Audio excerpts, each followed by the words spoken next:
दोस्तों, कार्यक्रम कृषि दर्शन में आप सभी का बहुत बहुत स्वागत है। किसान भाइयों, कृषि महाविद्यालय का कृषि क्षेत्र में महत्वपूर्ण योगदान होता है। कृषि महाविद्यालय द्वारा ऐसे कोर्स संचालित किए जाते हैं जिससे विद्यार्थी न केवल प्रशिक्षण प्राप्त कर सकें बल्कि उससे एक बेहतर रोजगार भी स्थापित कर सकें। इसी प्रकार की और बहुत सारी बातों पर हम चर्चा करेंगे। आज चर्चा करने के लिए हमारे बीच में मौजूद हैं डॉक्टर दीपक हरि राणा रेड्डी। नमस्कार डॉक्टर साहब, बहुत बहुत स्वागत करते हैं। डॉक्टर साहब डीन हैं बीएम कृषि महाविद्यालय खंडवा से। तो आइए बातचीत करते हैं।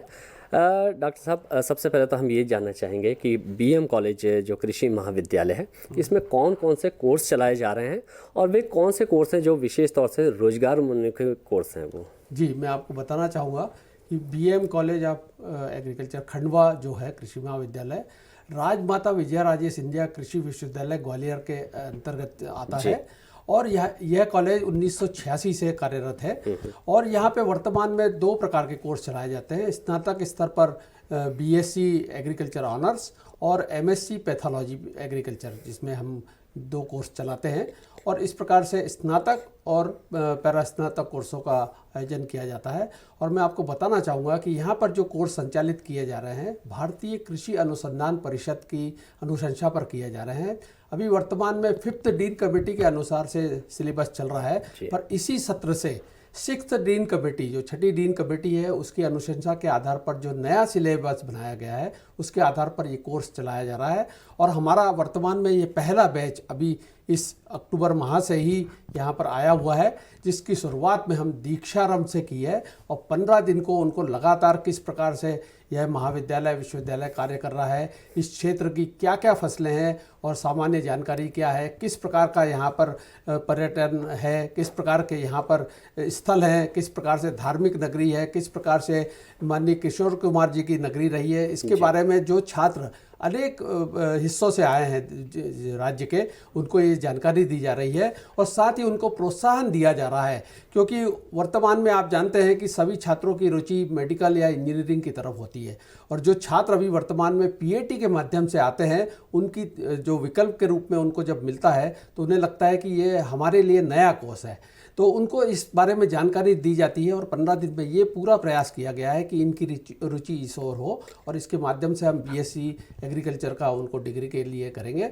और साथ ही मैं आपको बताना चाहूँगा कि 6ठी डीन कमेटी में ये रिकमेंडेशन दी गई है कि अगर 1 वर्ष का कोर्स अगर करता है और उसके बाद कोई छात्र उसको छोड़ना चाहता है, तो उसे 1 वर्ष का कोर्स करने के उपरांत 10 हफ्ते की इंटर्नशिप दी जाएगी और उसको सर्टिफिकेट दिया जाएगा। और ये नेशनल एजुकेशन पॉलिसी 2020 के तहत चलाया जा रहा है। और इसमें एक और परिवर्तन किया है कि 2 साल के बाद अगर कोई छात्र छोड़ना चाहता है तो 2 साल में वो कोर्स करने के उपरांत उसे फिर 10 हफ्ते की इंटर्नशिप करनी होगी और उसे फिर डिप्लोमा प्रदान किया जाएगा। अभी वर्तमान में हमारे पास ये प्रावधान है कि 4 साल तक उसको पूरा डिग्री करने के लिए करना पड़ता है। और अगर बीच में कोई छात्र किसी कारणवश छोड़ता है तो उसको किसी भी प्रकार का सर्टिफिकेट या डिप्लोमा नहीं मिलता। तो ये प्रयास किया गया है कि आगे किसी छात्र को आगे किसी कारणवश छोड़ना पड़ता है तो उससे कम से कम सर्टिफिकेट या डिप्लोमा मिले, जिससे वो किसी न किसी प्रकार का रोजगार प्राप्त कर सके। और इन विषयों के माध्यम से ये प्रयास किया गया है कि ज़्यादातर जो कोर्स हमारा जो छात्र आता है तो प्रथम वर्ष और द्वितीय वर्ष में इस प्रकार के कोर्स रखे गए हैं और उनको 8 रोजगार मूलक जो कोर्स है पूरे करने होते हैं।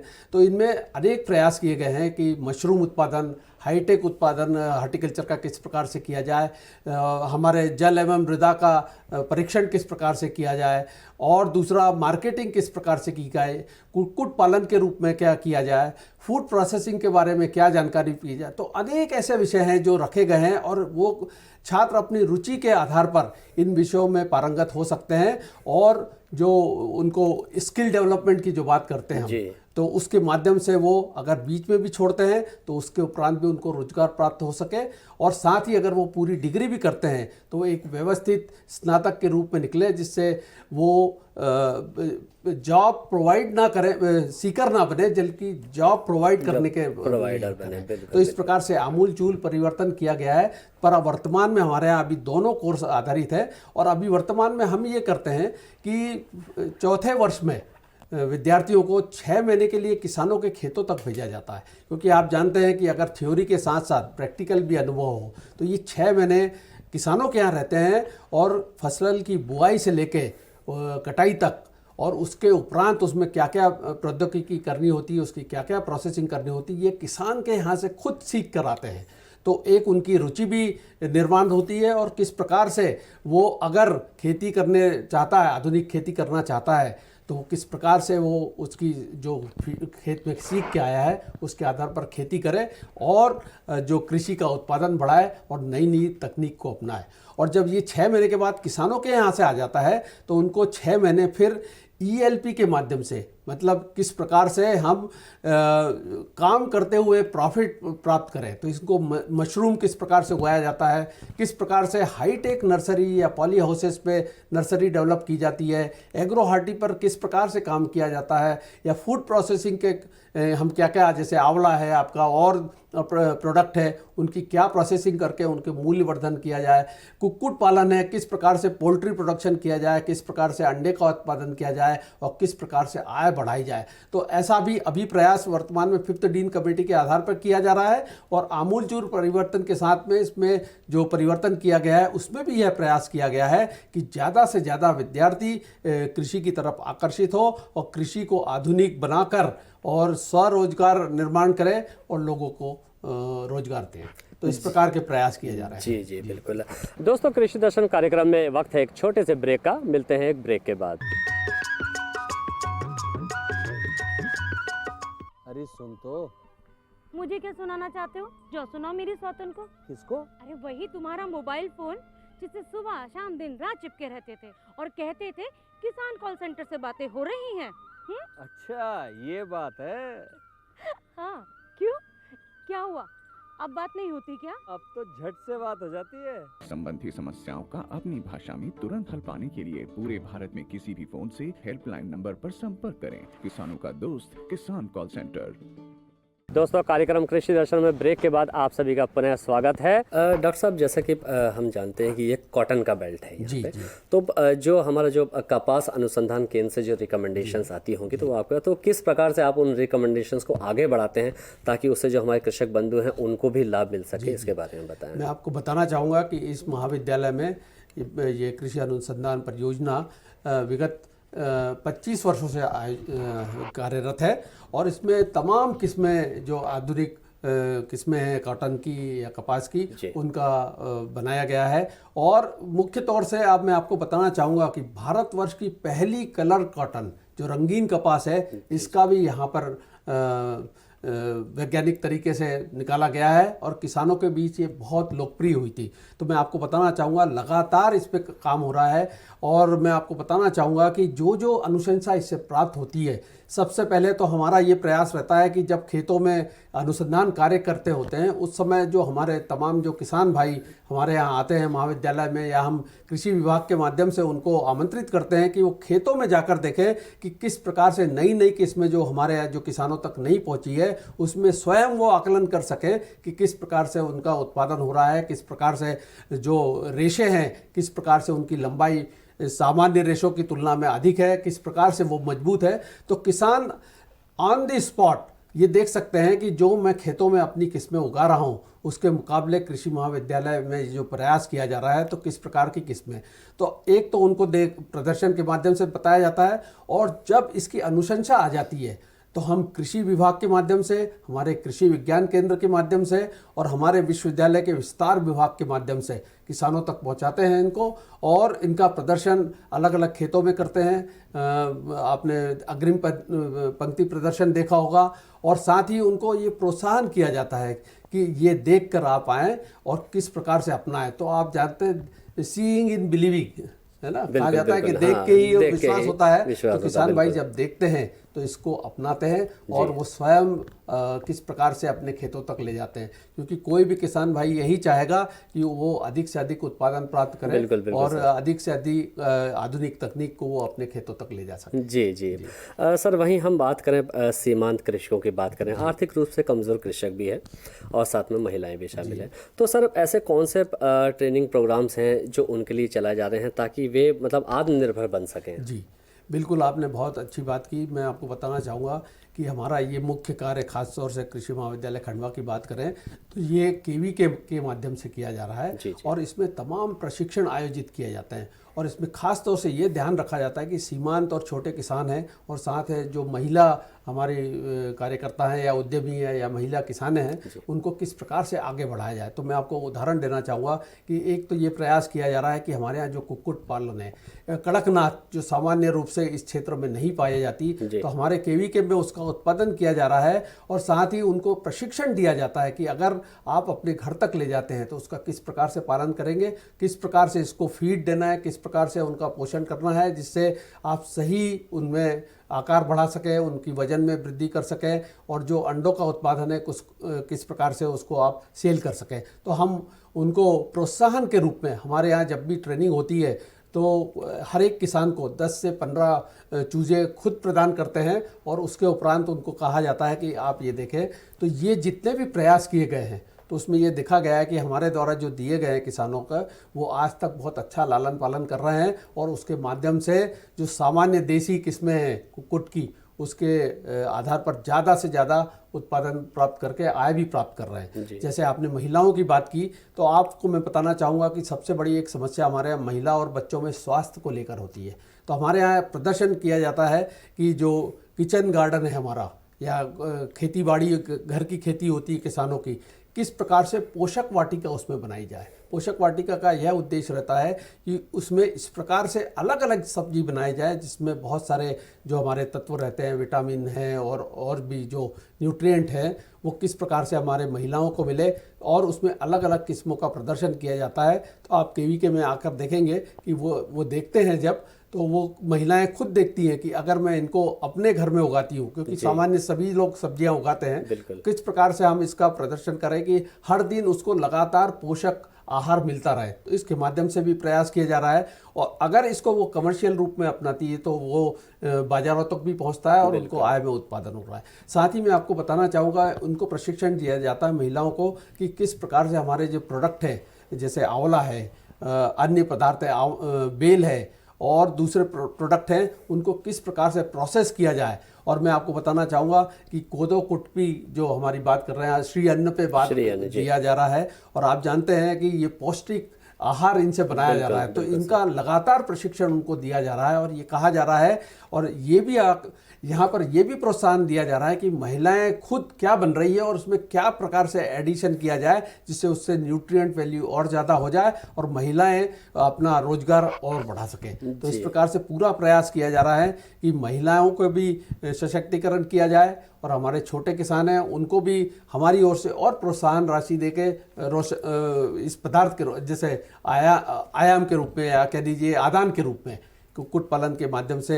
और इस प्रकार नई फसलें भी जो आ रही है, एक कैफेटेरिया बनाया जाता है। आप जानते हैं कि जैसे कुसुम करडी इस क्षेत्र की फसल नहीं है, पर हमारे द्वारा उसका प्रदर्शन केवीके में किया गया और उसके उपरांत कई किसानों ने इस जिले में उस फसल को अपनाया है और उससे वो तेल निकाल रहे हैं। तो वो आप समझ सकते हैं कि अगर कुसुम करडी का तेल अगर खुद किसान निकाल रहा है और खुद उपयोग में लाता है तो वो कितना स्वास्थ्यवर्धक है। तो इस प्रकार से जो इस जिले की जो सामान्य फसलें नहीं है उनके माध्यम से भी हम किसानों को देने का प्रयास कर रहे हैं। और अभी कोदो कुटकी का हमने प्रदर्शन किया था। अनेक फसलें यहाँ पर इस प्रकार से निकली है जो किसानों के लिए भी नई थी और हम वैज्ञानिकों के लिए भी नई थी, पर उसका उत्पादन हमने देखा कि यहाँ पर संभव है और उसकी प्रोसेसिंग करके एक पौष्टिक दलिया बनाया जा सकता है और पौष्टिक किस प्रकार से स्वास्थ्यवर्धन किया जा सकता है, ये प्रयास है। जी दोस्तों, कृषि दर्शन कार्यक्रम में वक्त है एक छोटे से ब्रेक का। मिलते हैं एक ब्रेक के बाद।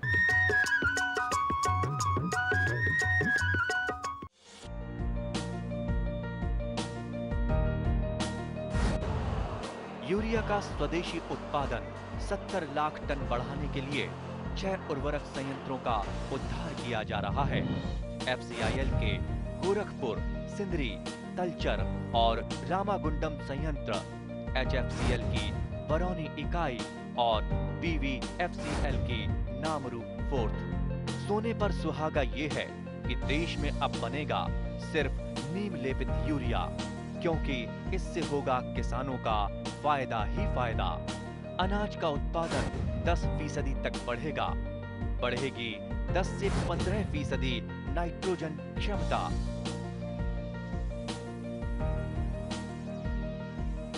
दोस्तों, कार्यक्रम कृषि दर्शन में ब्रेक के बाद आप सभी का पुनः स्वागत है। साथ ही जो हमारे न्यूज़पेपर है उनमें भी ये जानकारी दी जाती है। और सबसे बड़ा प्रयास हम ये करते हैं कि हमारे कृषि विश्वविद्यालय द्वारा ये प्रयास किया जाता है कि हर केवीके से, हर महाविद्यालय से ऐसे कृषकों के बारे में जानकारी हासिल की जाती है और एक प्रतियोगिता हर वर्ष आयोजित की जाती है, जिसमें 3 किसानों को चयन किया जाता है कि जो उन्नत किसान हो और जिनने वास्तव में सफलता की कहानी लिखी है और दूसरों के लिए प्रेरणा का स्रोत हो सकते हैं। तो ऐसे किसानों को 15,000, 10,000 और 5,000 का पुरस्कार। अच्छा, इस प्रकार के प्रोत्साहन राशि भी वहाँ विश्वविद्यालय द्वारा किया जाता है। जी। तो ये पूरा प्रयास किया जाता है और उनको अभी आप देखिए हमारे यहाँ कन्वोकेशन होते हैं तो उस समय या कृषि शिक्षा दिवस आयोजित किया जाता है या हमारे यहाँ फाउंडेशन डे होता है, उस अवसर पर उनको हम आमंत्रित करते हैं और उनका सम्मान भी हम माननीय गवर्नर के हाथों से भी उनका करवाया गया है, उनको पुरस्कार प्रदान किया गया है। तो अलग अलग फोरम हम इनको विशेष रूप से प्रदान करते हैं। और मैं आपको बताना चाहूँगा, इस वर्ष एक अभिनव प्रयास किया गया है। ऐसे किसान को एक ढूंढा गया है जो वास्तव में बहुत ही सफल किसान थे और उनको हमारे यहाँ से मानद डॉक्टरेट डिग्री भी दी गई। तो आप सोचिए, पुरस्कार तो हम दे रहे हैं और जो बेचारा खुद काम कर रहा है खेतों में, किसी कारणवश उसने डिग्री हासिल नहीं की है, विश्वविद्यालय की ओर से मानद डॉक्टरेट डिग्री दी जा रही है। मतलब उसकी मेहनत को, उसकी तकनीक को पूरा मान्यता प्रदान। बहुत अच्छे प्रयास है महाविद्यालय। डॉक्टर साहब, बस चलते चलते हम युवा पीढ़ी की भी बात करेंगे कि हमारी जो युवा पीढ़ी है इसको हम कृषि के लिए किस प्रकार से हम आकर्षित कर सकते हैं। बिल्कुल, आपने बहुत अच्छी बात की है। आपने बिल्कुल कहा, हम घर में भी अगर देखें तो हमारा प्रयास रहता है कि हमारा बालक या बालिका मेडिकल लाइन में जाए, इंजीनियरिंग लाइन में जाए। पर मैं आपको बताना चाहूँगा कि चूँकि मैं कई वर्षों तक कृषि विश्वविद्यालय हेडक्वार्टर पे था, तो पीएटी की परीक्षा आयोजित की हमारे द्वारा करवाई जाती थी। तो मुझे अक्सर ये देखना पड़ता था कि 60 से 70 हज़ार बच्चे पीएटी के लिए अप्लाई करते हैं और उसमें मात्र हम 1,000 लोगों को जो सरकारी कृषि विश्वविद्यालय उनमें प्रवेश दे पाते थे। जैसे हम खंडवा की बात करें तो मात्र हमारे 75 विद्यार्थी प्रवेश पा सकते हैं, जबकि अगर हम परीक्षा आयोजित करें तो हो सकता है 7,000 से लेकर 10,000 इसके लिए प्रयास करें। तो ये तो बात ये हुई। पर दूसरी चीज़ मैं आपको बताना चाहूँगा, कृषि के बारे में बहुतों को जानकारी नहीं है। तो जब भी हम प्रशिक्षण गांव में आयोजित करते हैं तो पहला संदेश देने का प्रयास करते हैं कि आप अन्य विषयों को छोड़कर कृषि की ओर भी ध्यान दें। और कृषि शिक्षा दिवस पर एक बहुत बड़ा आयोजन हमारे विश्वविद्यालय द्वारा, हमारे महाविद्यालय द्वारा किया जाता है। हम आसपास के जितने भी पाठशालाएं हैं, बच्चे हैं जो कि 10वीं या इसमें रहते हैं, 12वीं में रहते हैं, उनको यहाँ पर बुलाते हैं और बड़े बड़े वैज्ञानिकों के दिल्ली से और हमारे द्वारा ऐसे व्याख्यान दिए जाते हैं कि कृषि क्षेत्र में प्रवेश पाने पर क्या क्या हो सकता है, क्या क्या आप बन सकते हैं। अगर आप डॉक्टर बनना चाहें तो इस क्षेत्र में भी डॉक्टरेट बन सकते हैं। आप अगर इंजीनियर बनना चाहते हैं तो कृषि क्षेत्र में भी इंजीनियर बन सकते हैं। बिल्कुल। ये जानकारी सामान्य रूप से नहीं होती है, तो ये जानकारी हम देने का प्रयास करते हैं। दूसरा, हम हमारे यहाँ लगातार प्रदर्शनी आयोजित करते रहते हैं और किस प्रकार से जो जीवंत मॉडल होते हैं उन पर भी कार्य किया जाता है और आसपास के स्कूल से बच्चों को, कॉलेज के बच्चों को यहाँ पर बहुत बढ़िया प्रयास महाविद्यालय द्वारा किए जा रहे हैं। डॉक्टर साहब, आप हमारे इस कार्यक्रम में आए और आपने हमारे दर्शकों को इतनी महत्वपूर्ण जानकारियाँ दी, इसके लिए हम आपका बहुत बहुत धन्यवाद देते हैं। धन्यवाद। दोस्तों, कार्यक्रम में वक्त हो चला है खेती की खबरों का, तो आइए देखते हैं खबरें खेती की। नमस्कार किसान भाइयों, खबरें खेती में आप सभी का स्वागत है। आइए पहले नजर डालते हैं मुख्य समाचारों पर। गुणवत्ता युक्त बीज खेती को लाभदायक बनाएं। मध्य प्रदेश में 70% रबी बुआई पूरी। किसानों को कृषि में सहायक होगा ड्रोन। आलू में काले धब्बों का नियंत्रण, पाले से रहे सावधान। और सीहोर में वैज्ञानिक सलाहकार समिति की बैठक। और अब खबरें विस्तार से। केंद्रीय कृषि मंत्री श्री शिवराज सिंह चौहान ने 13वीं राष्ट्रीय बीज कांग्रेस का वर्चुअल उद्घाटन करते हुए बीज गुणवत्ता, नवाचार और किसानों को सुलभ बीज उपलब्ध कराने की रणनीतियों पर जोर दिया। ये सम्मेलन वाराणसी में अंतर्राष्ट्रीय चावल अनुसंधान संस्थान के दक्षिण एशिया क्षेत्रीय केंद्र में आयोजित किया गया, जिसमें नीति निर्माताओं, शोधकर्ताओं, उद्योग जगत के विशेषज्ञों और किसान प्रतिनिधि शामिल हुए। इस अवसर पर श्री चौहान ने कहा कि राष्ट्रीय बीज कांग्रेस बीज क्षेत्र में ज्ञान साझा करने और साझेदारी को प्रोत्साहित करने का एक महत्वपूर्ण मंच है। उन्होंने जलवायु परिवर्तन और खाद्य सुरक्षा जैसे चुनौतियों का सामना करने के लिए नवाचार और मजबूत सार्वजनिक निजी भागीदारी पर जोर दिया। श्री चौहान ने कहा कि गुणवत्तापूर्ण बीजों की समय पर उपलब्धता छोटे किसानों के लिए खेती को आसान और अधिक लाभदायक बनाएगी। चालू रबी सीजन 2024-25 में अब तक 97,27,000 हेक्टेयर में बोनी हो गई है, जो लक्ष्य के विरुद्ध लगभग 70% है। जबकि गत वर्ष इस अवधि में 96.08 लाख हेक्टेयर में बोनी हुई थी। राज्य की प्रमुख फसल गेहूं की बोनी अब तक 58.69 लाख हेक्टेयर में हो गई है। इस वर्ष रबी फसलों का लक्ष्य 140.08 लाख हेक्टेयर रखा गया है। गत वर्ष की तुलना में इस वर्ष बुवाई तेजी से चल रही है। कृषि विभाग के मुताबिक प्रदेश में रबी फसलों का सामान्य क्षेत्र 133,82,000 हेक्टेयर है। इस वर्ष 140.08 लाख हेक्टेयर में रबी फसलें ली जाएगी। मध्य प्रदेश के जल संसाधन मंत्री श्री तुलसीराम सिलावट ने गत दिनों कृषि अभियांत्रिकी मूसाखेड़ी इंदौर में ड्रोन पायलट प्रशिक्षण केंद्र का शुभारंभ किया। विशिष्ट अतिथि Padmashri doctor M Annadurai, mission director Chandrayaan एवं मंगलयान थे। श्री सिलावट ने ड्रोन पायलट प्रशिक्षण केंद्र का शुभारंभ किया। उन्होंने प्रशिक्षण केंद्र की व्यवस्थाओं और ड्रोन पायलट प्रशिक्षण संबंधी जानकारी भी ली। श्री सिलावट ने कहा कि ड्रोन प्रशिक्षण युवाओं और किसानों के लिए विकास के नए द्वार खोलने वाला है। इस प्रशिक्षण में युवाओं को रोजगार मिलेगा, वहीं किसानों को ड्रोन के माध्यम से कृषि कार्य में मदद मिलेगी, जिससे लागत कम होकर खेतों में उर्वरक और दवाओं के छिड़काव में तकनीक सहायक बनेगी। ये प्रशिक्षण किसानों और युवाओं के लिए खुशहाली और उन्नति के पद सृजित करेगा। प्रदेश का पहला स्कूल भोपाल में संचालित हो रहा है, जबकि इंदौर के इस दूसरे स्कूल में युवाओं को ड्रोन संचालन का प्रशिक्षण मिलेगा। आलू की फसल में कई बार पत्तियों पर गोल काले धब्बे दिखाई देते हैं। इससे पौधे कमजोर होते हैं और उत्पादन कम हो जाता है। किसान ऐसी स्थिति को नजरअंदाज बिल्कुल भी नहीं करे।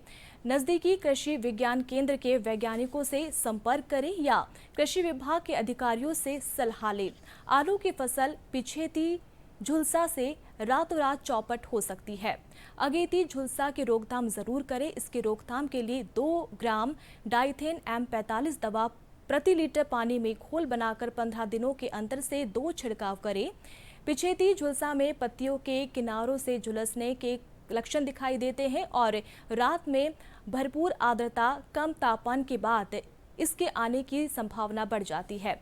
ऐसे कुछ वातावरण बनने पर एक छिड़काव कोई भी ताम्रयुक्त फफूंदनाशी 2 ग्राम प्रति लीटर पानी में घोल बनाकर एक बचाव रूप से छिड़काव जरूर करें। आलू में पानी की कमी कंद बनने की अवस्था में नहीं हो, ये ध्यान रखना जरूरी होता है। मध्य प्रदेश के कृषि विभाग ने किसानों को सलाह दी है कि सर्दी बढ़ रही है।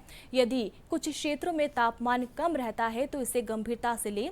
तापमान में होने वाले गिरावट का असर फसलों पर पाले के रूप में होने की संभावना रहती है। आसमान साफ होने, हवा का बहाव कम होने के साथ तापमान में तेज गिरावट से पाला पड़ने के संकेत मिलते हैं।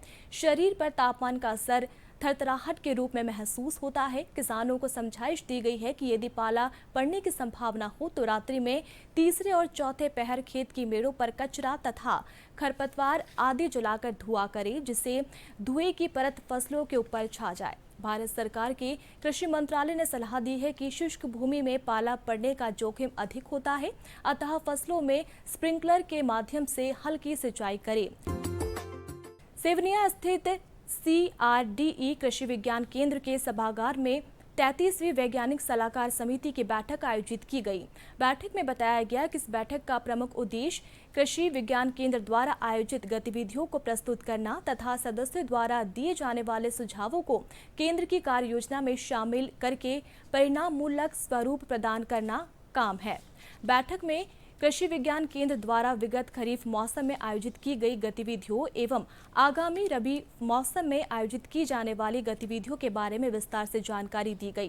बैठक में सदस्यों द्वारा आगामी वर्ष में कृषि को बेहतर स्वरूप प्रदान करने के लिए अनेक सुझाव दिए गए। इसके साथ ही सभी विभागों से समन्वय कर कार्य करने के संबंध में चर्चा की गई।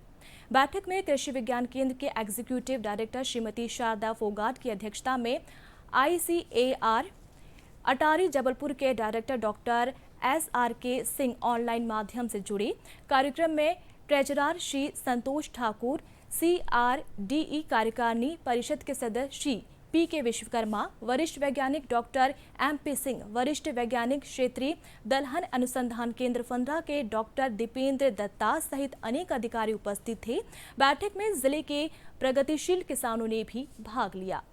तो किसान भाइयों, आज के खबरें खेती में इतना ही। दीजिए अनुमति। नमस्कार।